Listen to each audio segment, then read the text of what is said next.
Hi everybody, good afternoon. And once again, I am your love and light. And by the way, happy Mother's Day to all the mothers out there. Mabuhay po tayong lahat ng mga nanay. So today, in this video, I want to talk about or even to ask you guys who are watching right now, what do you think the best lesson or realization reflections that you have learned from this ECQ getting stuck at home for almost 2 months? And I think we are still counting because I heard from the news that it's gonna be there will be a 15 days extension until May 30.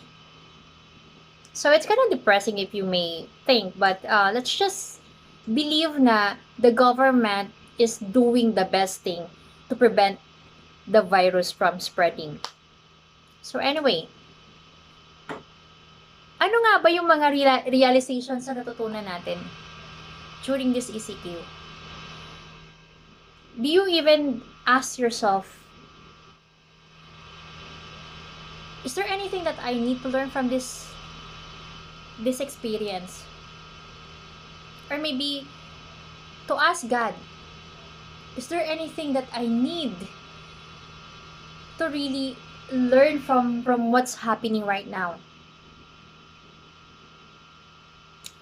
Of course, you know, it's hard that we just stuck at home and not doing, you know, the usual routine that we get used to before. Way back then, before this happened, we are all busy doing our things, rushing to attend the meeting, you know, worried to meet the deadlines, and I know we are all working so hard for the dreams or goals that we want to achieve or we want to have. And you know, in my 39 years of existence, I never thought that there will be a time that everything will stop. So of course, ganun tayo ka-busy, 'di ba? Before, hindi natin, we are not even ready for this. And this is very new to us. No one expected this. So now that we are not able to do the usual routine or the life that we used to have before, definitely there is something to be learned. Something that we need to apply maybe in our daily lives. Like for example, ako po, let me just share to you my reflection. And lesson, ang reflection ko dito,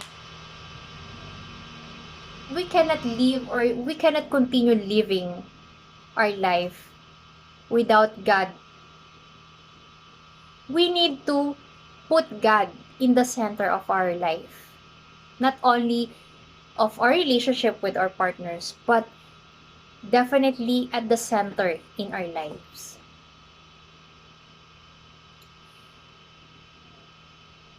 And also, we need to really appreciate every time that we had with our family, with our loved ones, with our friends.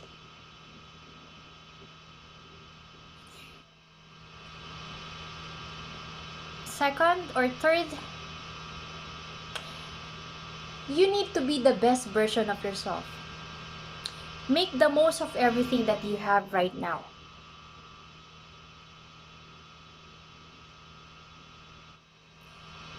And fourth, if you want to do something, if you want to, for example, to make a decisions on certain matters in your life, you have to do it now. Not tomorrow, not next month, next year, or not the time when you have a good mood, but right now. Why? Because Like what I said in my 2 videos, tomorrow is not a promise. So I feel sad to think na dapat pala na-enjoy ko yung mga bagay that I have before. Although, yeah, I get to enjoy it. But to really appreciate it, hindi eh. Kasi, like, simple going out, meeting up with your friends, having coffee, or simple, very simple conversations. You think it's just part of your ordinary days or schedule. So, totoo yung sinasabi na you will only appreciate the life that you have or things that you have right now when things happened. So, napaka simpleng isipin na alam ko naman na parang kailangan kong ma-appreciate to, kailangan ko na nag-i-enjoy ako. Hindi yung enjoyment na nag-enjoy ka lang. Yung ma-realize mo na napakaswerte ko pala because I was able to experience those things na before I was too blind to see it and to appreciate it.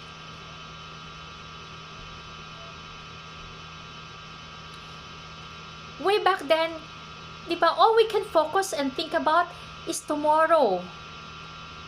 Our job, our work, to meet the deadlines, the meeting, etc., etc.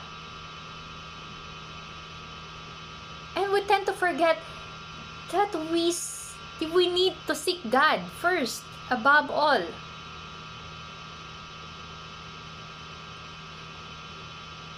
Lahat po tayo kumbaga, we are all shocked by this coronavirus. And as we all know, walang mayaman, walang mahirap. Pag tinamaan ka, patay.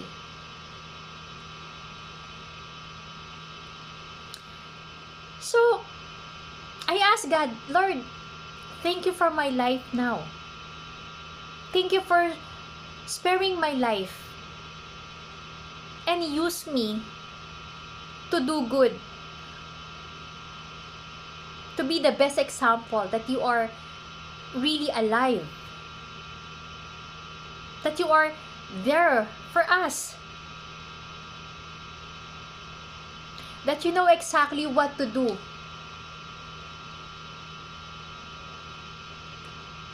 So I ask God to give me the mission. Those are a simple realization and reflections that I have learned. So, kayong nanonood, I want you to share with me what are the things that you have learned or lesson or reflection, realizations during this ECQ. So, don't forget to leave a comment and like and subscribe and click the bell button so that every time I will upload my video, you will be updated. So, yun po, sana lahat may matutunan tayo sa mga nangyayari ngayon. I know it's not easy because diba, ang daming namatay. But a lot of people right now are just worried about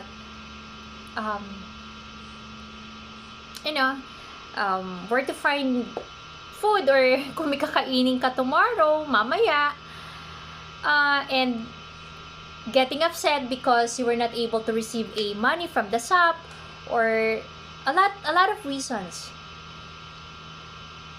Sana po mag-focus tayo dun sa lesson na parang stop worrying about things. Instead, let's just focus and pray to God to keep us safe until this pandemic is over. Because when this pandemic is over, we can start. I know it will never be easy to start. But the mere fact that we are still alive and healthy, we can still do something. And I know by then, we will become a better person because of the lessons, the realizations that we have learned from this pandemic. So again, everybody, don't forget to share what you have learned or your reflections in the comment below. So, once again, Happy Mother's Day po sa inyong lahat and God bless po sa atin.